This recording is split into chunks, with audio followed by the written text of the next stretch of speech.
이란이 계속해서 미국하고 이스라엘한테 두드려 맞는 상황이잖아요. 미국의 요구에 의해서 우리가 호르무즈 해협을 파견한다. 이거는 이란 입장에서 뭐예요? 우리하고 지금 싸우려는 거구나. 이렇게 받아들인다. 어차피 우리가 파견 못한다고 하면 가만히 있겠어? 아니야. 그럼 차라리 우리가 방송에서는 할 수 없는 이야기. 4월 4일 김민수 대표를 직접 만나 들어보세요.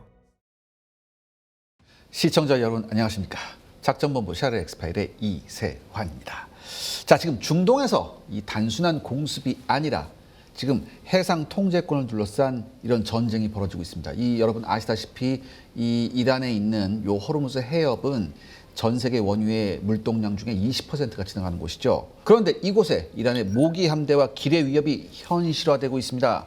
그래서 미국의 동맹국들한테 이제 파병을 요청한 상태죠. 이제 전투함들을 좀 보내달라고. 그런데요, 이게 단순한 파병 요청이 아니죠.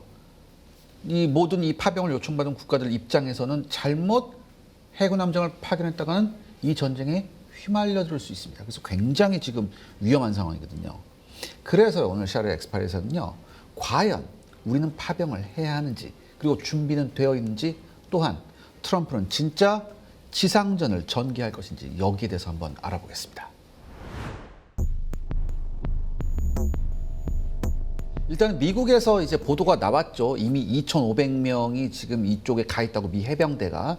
그다음에 미 해병대뿐만 아니라 82 공수사단이 지금 이쪽으로 이동을 하고 있다는 보도가 나왔습니다. 자, 그런데 이제 외신을 보면은 이렇게 돼 있어요. 미국이 만약에 지상작전을 전개한다면 첫 번째 타겟이 아마도 하르그 섬일 거다. 이런 얘기가 나왔죠. 뭐 그 다음에 뭐 2순위가 호르무즈 해협에 있는 각종 도서들, 그 몇몇 섬이 있거든요. 호르무즈 해협에 섬이 있고, 그 다음에 세 번째가 이제 이란 남부에 있는, 남부 연안에 있는 이란의 해군 기지들이다. 이렇게 얘기를 하고 있는데, 단연 지금 외신에서는 하르그 섬을 1순위라고 보고 있어요. 왜냐하면 이 하르그 섬은 이란의 원유가, 이란이 이제 수출하는 원유의 80%, 거의 한 90% 가까이가 이곳을 거쳐가거든요. 그래서 이란의 생명줄자 돈줄이에요. 그러니까 이 하르그 섬을 점령하게 되면 이란으로서는 어마어마한 압박을 느낄 거기 때문에, 그렇기 때문에 하르그 섬을 만약에 미국이 점령하게 되면 이건 굉장한 카드가 되거든요. 그래서 전쟁을 빨리 끝낼 수 있다. 그래서 많은 언론들이 이 하르그 섬을 1순위로 보고 있습니다. 하지만 제 생각은 좀 다릅니다. 왜냐하면 분명히 해병대 보냈죠, 여러분들. 해병대 보냈단 말이에요. 해병대 뭐 사람만 보내나? 아니죠. 상륙정, 상륙함, 그 다음에 다목적 상륙함, 보급함, 이런 거 어마어마하게 함대가 왔단 말이에요. 그럼 이 함대가 있어야지 상륙작전을 할 거 아니에요. 그런데 여러분 잘 보세요. 지도를 잘 보시면 이 하르그 섬은 페르시아만 안쪽에 굉장히 깊숙한 곳에 있어요. 그럼 생각해 보세요. 상륙 전단이 페르시아만 안쪽 깊숙한 하르그 섬으로 가려면 필히 어디를 통과해야 됩니까? 호르무즈 해협을 통과해야 돼요, 여러분들. 그러니까 호르무즈 해협의 안전이 확보되지 않는 한 하르그 섬에 대한 미 해병대의 상륙 작전은 불가합니다.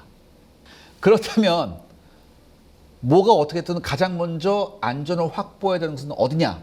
바로 호르무즈 해협이죠. 이 호르무즈 해협이 그냥 36km, 34km 한 그 정도 돼요. 근데 여기가 그냥 뻥 뚫려 있는 게 아니라 여기에 곳곳에 뭐가 있냐면은 섬들이 많아요. 이 섬들에서 이제 드론도 보내고 뭐 고속정도 보내고 뭐 미사일도 쏘고 이래요. 이런 게 다 준비돼 있단 말이야. 그러니까 정작 호르무즈 해협에서 배들이 그러니까 배들이 지나갈 만한 곳은 왕복 6km 정도, 요 정도밖에 안 돼요. 그러니까 하르그 섬에 상륙하고 싶더라도 호르무즈 해협을 일단 안정화시켜야지 나머지 함대가 끌고 들어갈 거 아니야, 안쪽으로. 그래서 만약에 미 해병대가 상륙작전을 한다면 이 호르무즈 해협의 도서 지역이 먼저일 거다. 그렇다면 언론이 3순위로 꼽은 이란 남부 해안은 어떨까요? 이 이란 남부 해안은 여러분들 이미 이란 남부 해안에 있는 그 이란의 해군 기지들은 이미 초토화가 됐어요. 그리고 두 번째, 하르그 섬이나 호르무즈 해협의 도서 지역이나 여기는 뭡니까? 섬이에요. 미 해병대가 섬을 점령하는 거하고 이란 본토인 이란 남부 해안에 상륙하는 건 얘기가 다르죠. 완전히 다른 얘기죠. 그렇죠? 왜?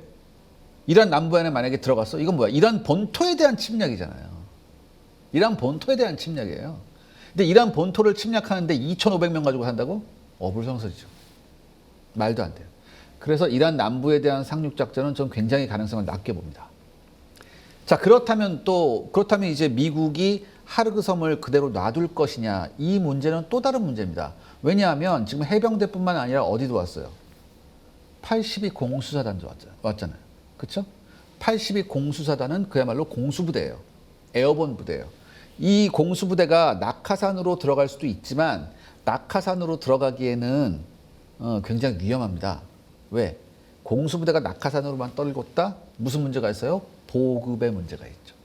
그래서 만약에 82 공수사단을 활용해서 하르그 섬을 점령하라는 혹은 하르그 섬을 상륙하라는 작전을 미국이 한다면 아마 헬기 강습 부대가 갈 거예요. 오스프리라고 있잖아요. 여러분 아시죠? 프로펠러 양쪽에서 도는 거, 오스프리. 이 오스프리를 사용해서 82 공수사단이 하르그 섬에 대한 점령 작전을 시도할 수 있다. 해병대가. 혹은 이 두 개 작전을 같이 할 수도 있죠. 왜? 이란의 방어력을 약화시키기 위해서. 만약에 이란 입장에서 보면 미 해병대가 호르무즈 해협의 도서 지역을 점령하는 작전과 하르그 섬을 점령하는 82 공수사단의 하르그 섬을 점령하는 작전이 만약에 동시에 벌어진다면 이란 입장에서는 과연 어디에 전력을 투사해야 될까요? 이런 고민이 있거든요. 그리고 지금 현재 이란이 계속 두들겨 맞고 있기 때문에 이란의 병력이 배를 몰아서 도서 지역으로 이란의 육군 병력이, 육상 병력이 상륙했다는 것 자체도 굉장히 힘들어요. 왜? 제공권이 누구한테 있기 때문에? 미국한테 있기 때문에. 쉽지가 않습니다. 그런데 만약에 미국이 이렇게 그 양동작전을 한다면 제가 이란이라면 자신들이 가지고 있는 병력의 대부분을 내가 이란이라면 하르그 섬에 보낼 거예요. 왜? 하르그 섬 제가 말씀드렸죠. 여기는 이란의 생명줄이라 돈줄이에요. 그래서 이 섬을 미국한테 점령당하면 안 되거든요. 할 수 있는 최선을 다해서 헤엄을 쳐서 가더라도 여기다가 병력을 집중시킬 것 같아요. 그리고 만약에 이렇게 돼서 하르그 섬에서 지상전이 만약에 벌어진다면 굉장히 끔찍한 일이 벌어질 겁니다. 왜? 여기에는 정유시설이나 그 석유 저장시설이 굉장히 많아요.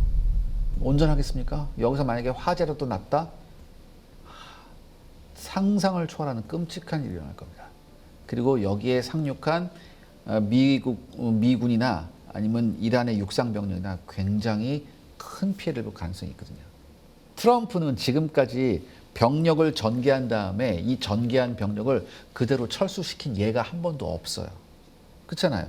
작년에 이란에 대한 공중공격도 그랬었고 올 초에 베네수엘라 작전에서도 그랬었잖아요.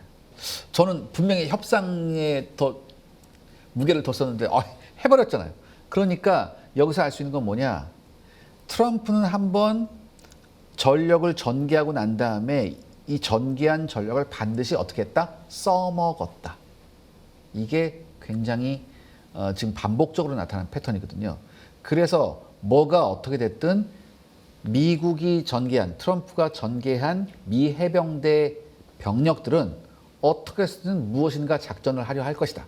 그런데 지금 트럼프가 바라보고 있는 게 뭐예요? 유가 그래프라고 그랬죠. 제가 말씀드렸죠. 유가 그래프. 이 유가 그래프가 뭐에도 지금 영향을 주기 시작합니까? 주가 그래프에도 영향을 주기 시작했죠.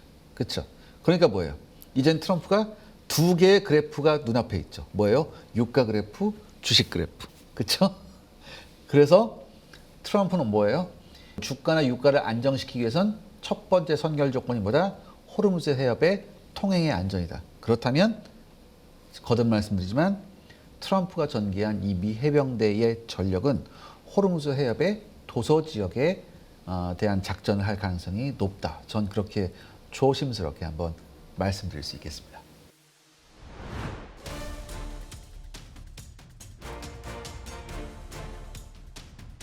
벌써 열흘이 훌쩍 넘었죠. 이렇게 얘기한 게 우리나라하고 일본하고 그다음에 나토 국가 심지어 뭐예요? 중국한테까지 야, 좀 파견해봐. 지금 야, 이거 내 문제야. 이러면서 했잖아요. 그런데 대부분 국가들이 뭐예요? 거부 의사를 표시했어요. 거부 의사를 표시했고 왜 거부 의사 표시했겠어? 이게 잘못 엮였다가 뭐야? 이란에 대한 전쟁에 참가하게 된다니까. 그럼 자기들도 위험하잖아요. 그렇잖아요. 그래서 여기에 대한 조금 다 발을 뺐어요. 당혹감을 금치 못하면서. 우리나라도 지금 약간 유보적인 태도를 하고 있고, 일본은 어떻게 했어 이미. 뭐 무리 데스 뭐 이렇게 이야기하면서 대신 뭐 했어요? 700억 달러가 넘는 투자 계획을 발표했죠. 그 앞에서. 이래서 넘어갔다고. 그러니까 한마디로 일본 뭐야? 뇌물했다는 거지. 한마디로 일본은 돈질을 해서 뇌물을 해서 요거를 좀 넘어간 거예요. 자, 그렇다면은 이제 왜 도대체 트럼프가 요 파병 요청을 했을까? 그러니까 이거죠. 우리 미국은 호르무즈에서 나오는 석유 수입 안 해. 우리 미국은 안 해. 왜? 우리는 우리가 쓸 거 충분하니까. 근데 호르무즈에서 나오는 거 전부 다 어디야? 너네 지금 서방 국가들 그거 아니야. 그런데 내가 지금 이란하고 이렇게 지금 내가 이란을 지금 치고 있는데 호르무즈 해협 사태가 났어. 여기 문제는 나한테 당면한 이 호르무즈 문제는 나한테 당면한 문제가 아니고 너네들이 당면한 문제야. 그럼 뭐야? 당연히 너네들도 뭐야? 나를 도와줘야 될 거 아니야. 그래서 호르무즈 해협의 안전을 너네들도 지켜야 될 거 아니야. 왜 우리가 계속해서 공짜로 너네들한테 석유 공급을 해줘야 돼? 이런 논리로 지금 트럼프가 나온 거거든요. 이란은 지금 여러분 아시다시피 굉장히 많이 두드러 맞았잖아요. 굉장히 괴로워요, 여러분들.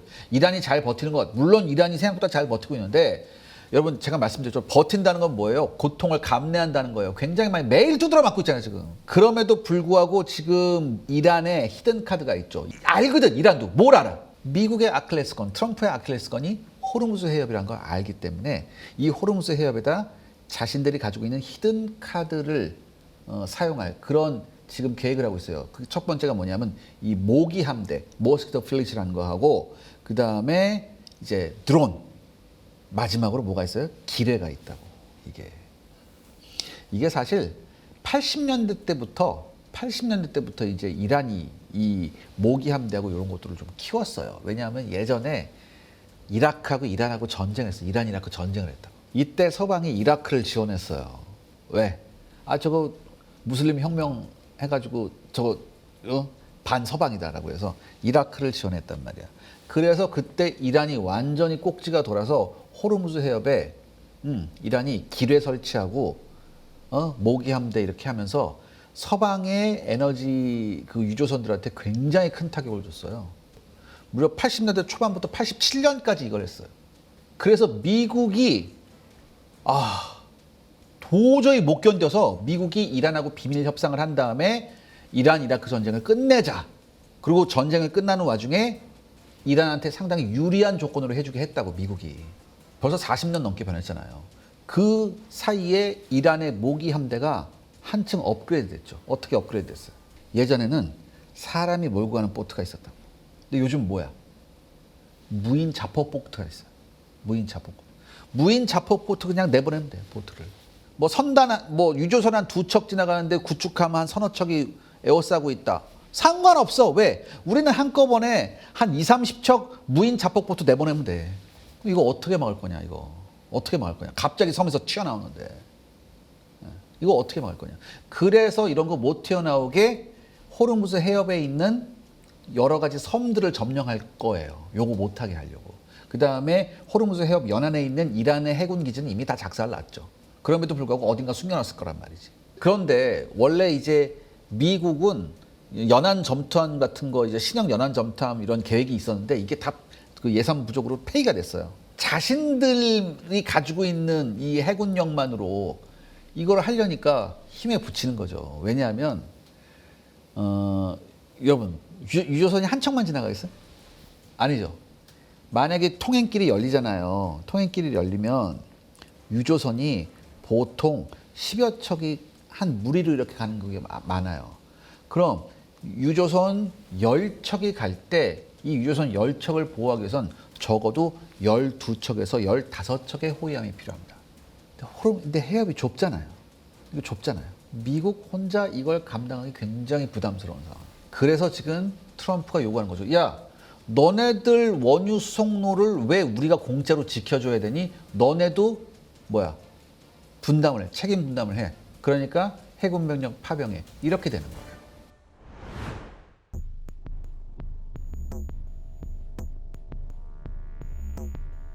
일단은 보통 이제 세계 원유의 물동량의 20%가 지나가는데 우리가 호르무즈 해협을 통해서 우리가 들여오는 원유의 양은 한 14% 정도 돼요.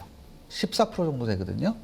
근데 이게 사실 걸프 산업국들은 여기에 굉장히 의존을 많이 합니다. 그리고 우리가 사실 중동산 원유의 의존도가 높잖아요. 그래서 호르무즈에 우리는 14%밖에 안 되니까 무시해. 이럴 수도 없어요, 사실. 그리고 예전 트럼프 일기 때도 한번 호르무즈 해협에 우리가 해군 함정을 파견한 적이 있었었죠. 그때도 마찬가지, 지금하고 똑같아. 야, 거기 들어가게 되면 이란하고 척지게 되는 건데 거기는 싫어라고 했었어, 다들. 우리도 그랬었어요. 그래서 우리도 이 IMSC에 들어가지 않고 대신에 청해부대의 작전 영역을 좀 확대하는 그런 형태로 갔었죠. 그래서 호르무즈 해협을 오가는 우리나라 탑승 선박, 한국인 탑승 선박이나 국적선에 대한 호위 업무만 잠깐 했었습니다. 잠깐 했었어요. 그러니까 이게 사실 여러분들 전쟁 행위에 파병을 하려면 뭐가 있어요, 우리나라는? 국회 동의가 필요하다고. 그런데 국회 동의를 받아야 하는데도 불구하고 청해부대가 이렇게 했단 말이야. 사실 거기에는 뭐가 있었냐면은 청해부대 파병 동의안에 포괄적인 문구가 하나 있어요. 뭐냐면은 유사시 우리 국민 보호 활동 시에는 지시되는 해역 포함, 이렇게 포괄적인 문구가 있었기 때문에 이걸 좀 확대 해석해서 이렇게 했었어요. 그래서 요때 우리 청해부대가 호르무즈 해협에서 이런 호위 작전을 했었고, 여기에 대해서는 이란도 우리나라한테 불쾌감을 표시 안 했다고. 왜? IMSC에 참여한 게 아니었기 때문에. 이게 굉장히 중요해요. 이런 세세한, 굉장히 디테일한 포인트가 굉장히 중요한 것들이에요, 여러분들. 그러니까 이때도 이랬는데 지금은 완전 상황이 더 다른 상황이죠. 뭐예요? 이란이 계속해서 미국하고 이스라엘한테 두드려 맞는 상황이잖아요. 이란이 계속 미국하고 이란한테 두드려 맞는 상황에서 미국의 요구에 의해서 우리가 호르무즈 해협의 안전을 위해 우리 해군 함대를 파견한다. 이거는 이란 입장에서 뭐예요? 너 미국 편이니까 지금 미국 편 들어서 우리하고 지금 싸우려는 거구나. 이렇게 받아들인다. 그러니까 일단은 좀 질질 끌어야지. 야, 우리가 이번에는 예전 같지 않고 우리가 이번에는 뭐 국회 동의안도 받아야 돼. 막 이러면서 질질 끌어야 돼, 일단. 그리고 우리도 일본 방법이 나쁜 거 아니에요. 사실. 야, 어차피 우리가 파견 못 한다고 하면, 그냥 파견 안 한다고 하면 가만히 있겠어? 아니야. 그럼 차라리 우리가 투자를 하자. 이 방법도 나쁜 방법은 아니에요, 사실. 근데 우리가 돈이 없잖아, 이번보다. 돈이 없잖아.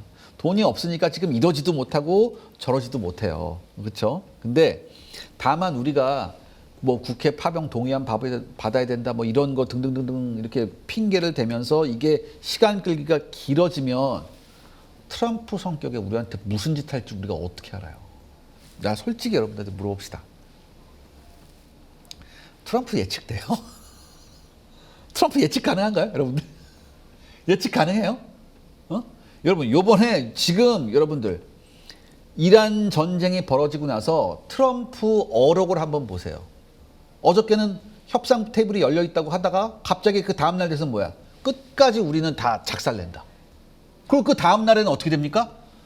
유가 그래프 보니까 안 되겠거든. 그래서 뭐 이란이 원한다면 말할 수도 있어. 이렇게 하다가 이스라엘이 또 형 왜 그래? 이렇게 하면 그래도 뭐 우리는 뭐 다 준비돼 있어. 이렇게 하다가 여러분 지금 뭐예요?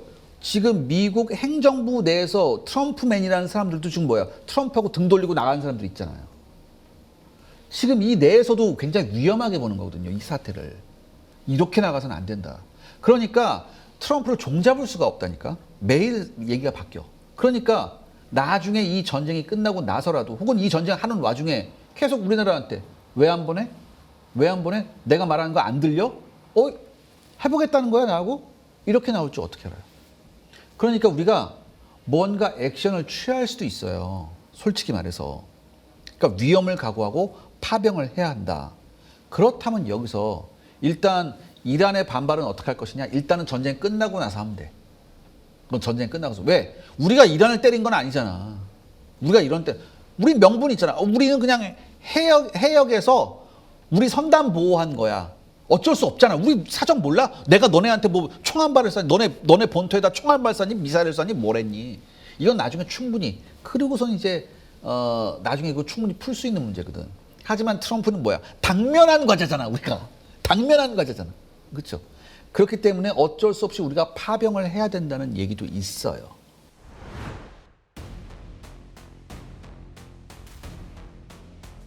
일단 우리 해군이 이제 만약에 원양 작전 그 파병을 한다면은 우리 해군이 파병할 만한 전투함이 두 가지가 있습니다.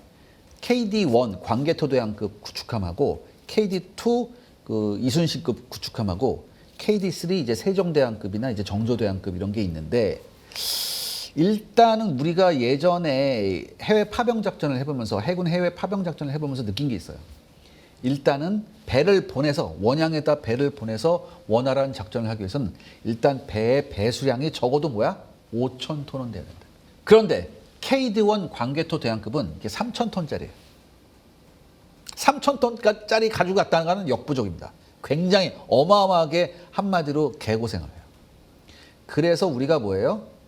KD-2 이순신급 구축함을 보냈다고. 그렇다면 KD-3 우리 이지스-3 보내면 되지. 이지스-3 안 되지. 왜? 이지스-3은 우리나라 지키기도 바쁜데. 우리나라 지키기도 바쁘잖아요. 그래서 KD-2를 보낸 거예요. KD-2를 보냈는데 그런데 중요한 건 뭐냐면은 여러분 이거예요. 만약에 호르무즈 해협에 지나가는 유조선을 우리 KD-2가 지킨단 말이야. 지킬 때 당연히 이란이 못 쏘겠어요. 대함미사일도 쏘고 드론도 보낼 거란 말이지. 자, 그런데 우리 KD-2에 문제가 하나 있어요. 이게 뭐냐면 KD-2의 지대공 미사일이 스탠다드 SM-2라는 미사일이거든요. 이게 대함미사일을 요격하는 미사일이에요. 그러니까 배를 맞추려고 미사일이 쭉 날라오면 얘를 맞추는 거라고. 근데 2022년 7월에 림팩 2022 훈련에서 우리나라 이제 세종대왕함하고 KD-2 문무대왕함이 갔거든. 그래서 대함미사일 요격 훈련을 했는데 세종대왕함은 성공했는데 이 KD-2 문무대왕함이 실패했어요. 요격미사일 SM-2를 딱 쐈는데 얘가 가다가 막 이렇게 하더니 혼자 뻥 터져버렸어. 요격에 실패했어. 여러분 지금 KD-2급에 있는 이순신급 구축함이 자칫 잘못하면 제대로 적의 대함미사일을 요격 못할 수도 있다는 얘기예요.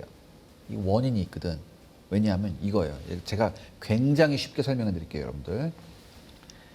KD-2 우리 이순신급 구축함에서 적이 쏴서 날아오는 대함미사일을 요격하려면 우리도 미사일을 쏴야 되잖아. 근데 적의 대함미사일을 우리가 포착하고 추적해야 되잖아요. 뭘로? 레이더로. 그렇죠? 이걸 보통 특히 그냥 레이더로 하면 안 되고 표적 조사기라고 있어요. 한마디로 뭐냐면 표적 조사기는 뭐냐면 적의 대함미사일만 딱 물어서 계속 추적하는 요걸 표적 조사기라고 해요. 쉽죠? 이 표적 조사기가 딱 얘를 추적하고 해서야지 우리가 뭐야 미사일을 쏴서 얘를 맞힐 수 있다고. 왜냐면 표적 조사기가 계속 데이터를 얘한테 줘가지고 연동되거든. 문제는 이 표적 조사기가 적 대함미사일을 잘 추적을 못하는 데 있어요. 이게 뭐냐면 우리 KD-2급에 사용하고 있는 표적 조사기가 스티어 240이라는 STIR 240이라는 이게 표적 조사기인데 이게 예로부터 고장이 심하기로 유명합니다. 2022 림팩 훈련 때 왜 얘가 요격에 실패했지 조사해 보니까 안에 이 표적 조사기 안에 문제가 있었어요. 그래서 뭐냐? 중요한 건 이 표적 조사기를 만드는 회사가 없어졌어요. 망했어요. 없어졌어요. 이 회사가 없어졌다는 건 뭐냐면 얘가 무슨 문제가 있을 때 고장 났을 때 수리해야 되잖아. 이것도 불가능하다는 얘기예요, 지금 여러분들. 그러니까 첫 번째 KD-2급을 보냈을 때 문제가 뭐냐면은 적이 쏜 대함미사일을 재수 없으면 요격 못할 가능성이 커요. 그런 리스크가 있어요, 지금 이 표적 조사기 때문에. 그 다음에 이 KD-2 안에 있는 전투지휘 체계 시스템도 문제예요. 이게 장비가 노후화되니까 바꿔야 되잖아. 근데 안 바꿨다고, 돈이 없어서 우리가 못 바꿨다고. 근데 연동도 해야 되고 뭐 하면서 계속 업데이트 해야 될 거 아니에요. 얘를 업그레이드 해야 되고. 계속 업데이트하고 업그레이드 하다 보니까 이거 용량이 꽉 찼네. 그래서 문제가 뭐냐면은 용량 과부하가 걸려요. 그래서 어떤 일이 일어났냐? 1.4일에 한 번꼴로 전투지휘 체계 시스템이 다운되는 거예요. 하다가 갑자기 렉이 딱 걸려서 멈추는 거예요. 심한 경우에는 0.8일에 한 번꼴로 이런 일이 일어났습니다. 그래서 우리나라 지금 해군이 어떻게 대처하고 있는 줄 아세요? 셧다운 되기 전에 미리 한번 리부팅해요. 이거 정상적 방법 아닙니다, 여러분들. 이거 굉장히 심각한 거예요. 우리 방산 강국에 우리가 만든 무기가 진짜 기가 막혀요 막 이러는데 정작 우리 내부의 문제를 살펴보면 이런 게 있다니까. 이게 제가 항상 여러분들한테 말씀드렸죠. 우리 군이 강해지는 거하고 우리 방산이 잘 나가는 건 별개의 문제라니까. 여러분 이 전투지휘 태교가 셧다운 되잖아요. 그럼 뭐야? SM-2 미사일 그 대한 미사일 요격하는 이 미사일도 못 쏴요. 요거 못 쏩니다. 아예 추적도 못 해요. 못 쏴요. 그럼 그대로 맞는 거예요. 그나마 독립적으로 운영하는 게 뭐냐면은 램이라는 시스템이 있어요. 이게 단거리 대한미사일이야. 이게 21발짜리 들어가 있는 거. 이거. 근데 얘도 불안불안해. 대한미사일도 어떻게 해야 돼요? 다층방공망이에요. SM-2로 먼저 먼 거리에서 요격하고 이게 실패하면 램이 하고 그 다음에 얘도 실패하면 뭐야? CIWS라고 골키파 30mm 게틀링 기관총 돌아가는 거. 얘가 마지막으로 하는 거라고. 그러니까 3단계의 방공망이 있어야 돼. 근데 맨 첫 번째 게 안 된다니까. 이게 시스템이 다운되면. 대공전 능력 자체가 굉장히 크게 하락해요.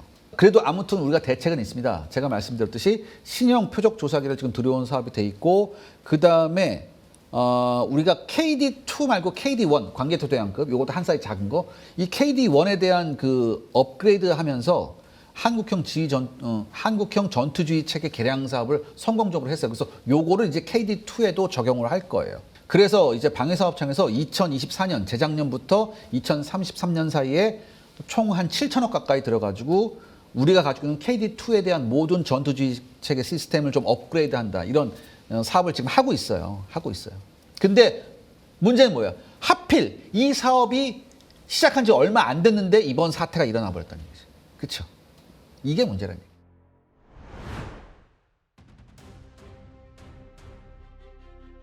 이게 또 문제라고. 일단 기뢰는 여러분들. 기뢰는 어떻게 해야 되냐. 기뢰는 소해함이라는 걸 보내야 돼요. 소해함. 이게 소해함이라는 게 기뢰를 제거하는 배예요. 근데 이 소해함은 여기 못 보내요. 우리가. 못 보내요. 왜 못 보내느냐? 소해함은 여러분들 사이즈가 작아요. 기뢰를 제거하는 배는 사이즈가 작아요. 아이, 사이즈 크게 하면 되지. 왜 작게 했대? 이게 여러분 소해함은 배수량이 1000톤도 안 돼요. 여러분 배수량 1000톤이 안 되잖아요. 그러면 얘가 견딜 수 있는 파고가 2, 3m예요. 2, 3m야. 그런데 만약에 얘를 인도양을 건너서 태평양을 건너 인도양을 건너 가지고 아라비아해까지 가잖아. 가다가 꼬꾸라져 얘가. 가다가 가라앉는다고. 잘못하다 까딱 잘못하다 큰일 나요. 그러면 왜 이렇게 작게 크게 만들면 될 거예요. 왜 이렇게 작게 만드냐. 여러분 소해함이 이제 기뢰를 제거한다고 그랬잖아요. 기뢰가 뭐야? 바다에 떠 있는 혹은 바닷속에 있는 지뢰야. 근데 얘가 뭐에 감항하냐? 자기장에 반응해요. 특히 뭐에? 금속 자기장에 반응한다고. 그래서 소해함은 뭘로 만들어? FRP 플라스틱이나 뭐 유리섬유나 나무로 만들어요. 배를. 더욱이 배에서 제일 커다란 금속 덩어리가 뭘까요? 여러분들 한번 생각해봐요. 제일 커다란 금속 덩어리. 엔진이야. 만약인데, 오케이. 배를 플라스틱으로 만들었어. 배 밑에를 플라스틱으로 만들었어. 근데 안에 엄청 큰 엔진이 있어. 그러면 기뢰가 얘한테 반응을 한다고. 그래서 소해함에는 작은 엔진을 써야 돼요. 그러니까 뭐 어떻게 돼요? 배가 작아질 수밖에 없죠. 속도도 느려요. 이런 애를 태평양을 건너 인도양 간다고? 안 되죠. 그래서 얘를 옮기려면은 특수한 화물선이 필요해요. 화물선으로. 돈이 얼마가 들겠습니까? 여러분들. 그리고 이 소해함이 기뢰를 제거하는 건 굉장히 시간이 많이 걸리고 위험한 작업이에요. 다만 여기에 대한 대책은 있어요. 여기에 대한 대책은 우리가 있어요. 요즘 트렌드가 뭐냐면 이 기뢰도 뭘로 제거한다? 헬기로 제거할 수 있거든요. 헬기로 제거할 수 있어요.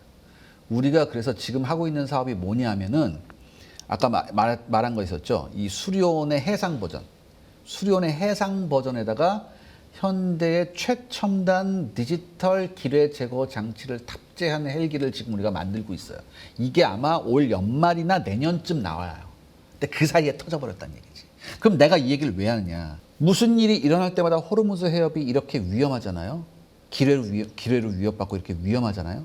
그렇다면 여러분들 앞으로는 이 호르무즈 해협이 상시 위험 구역이 될 수도 있습니다. 여기가. 그래서 우리는 언제든지 우리의 물동량을 보호하기 위해서 우리의 무역 항로를 보호하기 위해서 우리의 민간 선박들을 보호하기 위해서 우리가 호르무즈 해협이건 어디건 우리 함정을 보내서 보호하는 작전을 해야 될 수도 있어요. 세계가 그만큼 위험해졌습니다. 그래서 이런 기뢰 제거 능력, 즉 소해 능력, 따로 소해함이 없이도 기뢰를 제거할 수 있는 소해 능력이 있는 헬기가 반드시 모든 우리나라 구축함에 다 필요해요. 그런데 우리가 이미 이걸 준비하고 있다. 다만 우리 생각보다 너무 엉뚱한 곳에서 이상한 사람들 때문에 전쟁이 터져버린 거죠. 그래서 기뢰 제거만큼은 어쩔 수 없이 우리가 지금 못할 것 같아요. 기뢰 제거만큼은 미국한테 의존할 수밖에 없을 것 같아요. 다만 우리가 할 수 있는 거는 이란의 모깃대 전술, 뭐 여러 척의 드론과 뭐 소형 함정이 막 오는 이런 건 우리가 막을 수 있는데 소해는 조금 힘들다. 우리가 조금 힘들다. 그다음에 제가 말씀드린 게 있었죠. 탄도미사일이 문제다. 탄도미사일. 이란은 여러분들 후티 반군한테 뭘 줬냐면 탄도미사일이 있어요. 자, 여러분들 여기서 그럼 제가 설명해 드릴게. 대함미사일하고 대함 탄도미사일하고 뭐가 달라요? 그렇잖아요. 대함 미사일이 대함 탄도 미사일 아니에요? 아니에요. 여러분, 제가 여러분들한테 쉽게 설명해 드릴게요. 기존의 모든 대함 미사일, 즉 배를 공격하는 미사일은 순항 미사일이에요. 쉽게 말해서 배가 이렇게 떠 있죠? 이렇게 떠 있는 배를 순항 미사일은 어떻게? 바다 수표면 위에 몇 미터 떠서 이렇게 비행기처럼 날아와요. 이게 대부분의 대함 미사일의 특성이에요. 순항 미사일이에요. 비행기처럼 날아오는 거. 탄도미사일은 근데 여러분 탄도미사일의 특징이 뭐예요? 탄도미사일은 비행기처럼 날아오나요? 아니죠. 높이 떴다가 위에서 수직으로 꽂히는 게 뭐예요? 탄도미사일이잖아요. 근데 탄도미사일은 위에서 꽂히기 때문에 하늘에서 보면은 배가 작게 보이잖아. 그래서 이게 맞히는 게 힘들었다고. 하지만 기술이 발전하면서 이게 가능하게 됐어요. 그래서 하늘 높이 올라갔다가 하늘에서 수직으로 떨어지는 거를 대함 탄도미사일. 그냥 순항용 대함 미사일은요, 마하 1도 안 돼요. 아음속이 많아요. 그래서 맞추기가 어렵지가 않아요. 탄도 미사일은 떨어질 때 마하 5, 6이래요. 수직으로 떨어지고. 이거 맞추기가 힘들어요. 굉장히 힘들어요. 탄도 미사일을 요격할 수 있는 시스템이 배에 있어야지 얘를 맞춘다고. 그래서 탄도 미사일 골치 아파.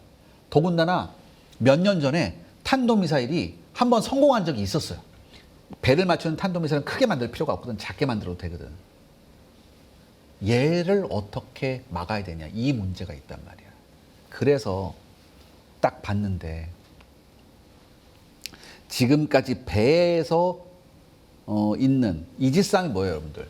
우리 함대를 방공하고 때로는 이지스함 최신형부터는 뭐예요? 탄도미사일까지 요격이 가능하잖아. SM6나 SM3 같은 걸로. 그렇잖아요. 문제는 KD2에는 SM2가 있는데 이 SM2는 탄도미사일을 요격하기가 쉽지가 않아요. 더군다나 KD2 우리 이순신급 구축하면은 탄도미사일을 요격할 수 있는 시스템 자체가 없어요. 고민이 있지. 근데 이런 비슷한 고민은 미국도 했어요. 왜? 탄도미사일 전용으로 공격하는 SM6나 SM3 미사일이 비싸요. 엄청 비싸요. 패트리어트 한 발에 55억, 얘는 될 것도 아니에요. 한 발에 한 250억 하는 것도 있거든요. 그럼 탄도미사일 한 발 맞추려고 이거 뭐 500억을 태워야 돼. 이건 말이 안 되잖아요. 이건 보통 ICBM 맞추는 거지. 자, 그래서 미국이 무슨 실험을 했냐면 2024년하고 2025년에 미국이 무슨 실험을 했냐면 패트리어트 미사일을 배에다가 넣어서 쏘는 실험을 해서 성공을 했어요. 미국이. 왜? 패트리어트가 훨씬 싸니까. 그리고 패트리어트는 뭘 할 수 있으니까 탄도미사일도 맞출 수 있으니까. 여기서 우리가 힌트를 얻었다고. 업체 관계자한테 제가 물어봤어요. 우리 천군 그거 안 되나요? 아니면 우리가 앞으로 개발할 LSM 이거 안 되나요? 대답이 뭔지 알아요? 된대요. 크게 어려움 없이 된대요. 문제는 뭐예요? 시스템 통합하고 테스트하려면 뭐가 필요해요, 여러분들? 돈이 필요해. 돈이 없어 근데 우리가. 근데 기술적으로는 금방 된대요. 금방 된대. 그렇다면 여러분들 잘 생각해 봐요. 우리 KD2의 신형 레이더 이제 전투 지휘 통제 시스템 신형으로 들어가고 여기에 신형 레이더 탑재한 다음에 여기다 뭐 넣으면 천궁2 집어넣으면 얘도 뭘 할 수 있어요? 탄도미사일 방어할 수 있는 거예요. 근데 우리가 뭐가 없어요? 충분히 기술적으로 가능하다. 금방 가능해요. 근데 우리가 뭐가 없어? 돈이 없잖아. 그래서 여기서 생각할 수 있는 거. 지금 따로 복잡한 탄도미사일 시스템이나 탄도미사일을 새로 개발하거나 혹은 값비싼 SM 시리즈, SM3나 SM6를 들여오지 않아도 지금 현재 있는 발당 15억짜리, 16억짜리 천궁으로도 막을 수 있다. 개조하면 된다. 충분히 개조 가능하다. 그러면 우리만 이게 필요할까? 아니, 이런 거 필요한 나라들이 굉장히 많을걸? 제 생각에. 특히 어디? 이번에 이란한테 혼쭐 났던 나라들. 중간 페르시아만에 떠 있으면서 중간에서 요격할 수도 있거든요. 얘가. LSM 같은 거 상공 150km까지 날아가는 게 있으면. 그래서 우리도 미국이 패트리어트로 실험하는 것 같이 우리도 빨리 이 시스템을 장만해야 된다. 근데 우리가 뭐가 없어요? 돈이 없죠. 여기서 누가 필요해? 스폰서가 필요한 거예요. 기술 실증 다 돼 있다. 테스트만 하면 된다. 우리 장비 다 있다. 테스트만 하면 되는데 스폰서만 구하면 빨리빨리 테스트해서 우리가 빨리 실전화 시킬 수 있다라고 좀 어필 좀 했으면 좋겠어요. 사실 우리가 가지고 있는 KD2 이순신급은 5,000톤이지만 여러분들 굉장히 좋은 플랫폼이거든요. 그다음에 수직 발사기도 있고 굉장히 좋은 플랫폼이기 때문에 이 플랫폼을 적극적으로 활용할 수 있습니다. 그러니까 우리가 조금만 스폰서를 받아서 이거 하게 되면 KD2급 이순신급 구축함의 능력이 지금하고 비교할 수 없을 정도로 어마어마하게 업그레이드 될 수 있어요. 저는 확신하거든요. 기술 실증은 다 됐거든요. 이미. 그러니까 이번 트럼프가 원하는 호르무즈는 어떻게든 우리가 가는데 뭐 이렇게 해서 어떻게든 좀 해봐도 여기에 대한 이 사태가 일단 끝나고 나서도 우리가 앞으로 뭐예요? 이런 일을 또 겪을 수 있잖아요. 그러니까 여기에 대한 대비를 해야 되는데 이미 우리는 뭐예요? 대비할 수 있는 능력이 있다.